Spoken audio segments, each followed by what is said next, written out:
17 November ঘোষণা হতে যাচ্ছে জাতির বহুল আলোচিত এক ঐতিহাসিক রায়। মানবতাবিরোধী অপরাধের মামলায় সাবেক প্রধানমন্ত্রী শেখ হাসিনার ভাগ্য নির্ধারিত হবে সেদিন।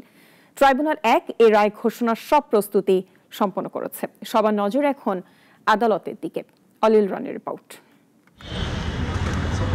জুলাই আন্দোলনে মানবতাবিরোধী অপরাধের মামলায় সাবেক প্রধানমন্ত্রী শেখ হাসিনার রায়ের তারিখ নির্ধারণ ঘিরে ট্রাইব্যুনাল ও আশেপাশের এলাকা নিরাপত্তার চাদরে ঢেকে ফেলা হয়। কড়া পাহারায় ছিল পুলিশ, র্যাব, বিজিবি, সেনাবাহিনী ও এপিবিএন সদস্য। সকাল 9টার কিছুক্ষণ আগে ট্রাইব্যুনালে আনা হয় সাবেক আইজিপি চৌধুরী আব্দুল্লাহ আল মামুনকে। বেলা 12টার পরপরই বসে ট্রাইব্যুনাল। কানায় কানায় পরিপূর্ণ হয়ে যায় এজলাস।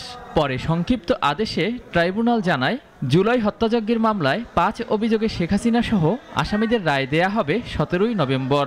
আজকে মাননীয় আদালত এই মামলাটির রায় ঘোষণার জন্য আগামী 17 নভেম্বর সোমবার দিন নির্ধারিত করেছেন।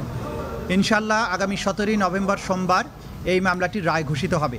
এ রায়ে আসামিদের সর্বোচ্চ শাস্তি দাবি করেন চিফ প্রসিকিউটর। তবে রাজসাক্ষী হিসেবে সাবেক আইজিপি মামুনের ভাগ্যে কি ঘটবে তার সিদ্ধান্ত নেবেন ট্রাইব্যুনাল বলেও জানান তিনি। আশা করছি ইনশাল্লাহ 17 নভেম্বর আদালত তার সুবিবেচনা, তার প্রজ্ঞা প্রয়োগ করবেন এবং এই জাতির যে বিচারের জন্য আকাঙ্ক্ষা, যে তৃষ্ণা, সেটার প্রতি তারা সুবিচার করবেন এবং একটি সঠিক রায়ের মাধ্যমে বাংলাদেশে সংগঠিত মানবতা বিরোধী অপরাধের একটা ইতি ঘটাবেন এবং ভবিষ্যতের জন্য এই রায়টি ইনশাল্লাহ দৃষ্টান্ত হয়ে থাকবে। তেমন একটি রায় আমরা প্রত্যাশা করছি। শেখ হাসিনা ও কামালের পক্ষে রাষ্ট্রনিযুক্ত আইনজীবীর দাবি, শেখ হাসিনা কোনোভাবেই হত্যাযজ্ঞ চালানোর কোনো নির্দেশনা দেননি। তাই তিনি প্রত্যাশা করেন খালাস পাবেন তার আসামিরা।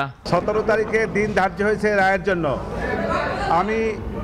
আমার প্রত্যাশা আমার ক্লায়েন্টরা খালাস পাবে, এটা আমি বিশ্বাস করি, আমার প্রত্যাশা এটা। এদিন ট্রাইব্যুনাল 2-এ চলে আবু সাইদ হত্যা মামলার সাক্ষ্য গ্রহণ ও জেরা। অলিউল রনি, নাগরিক, ঢাকা।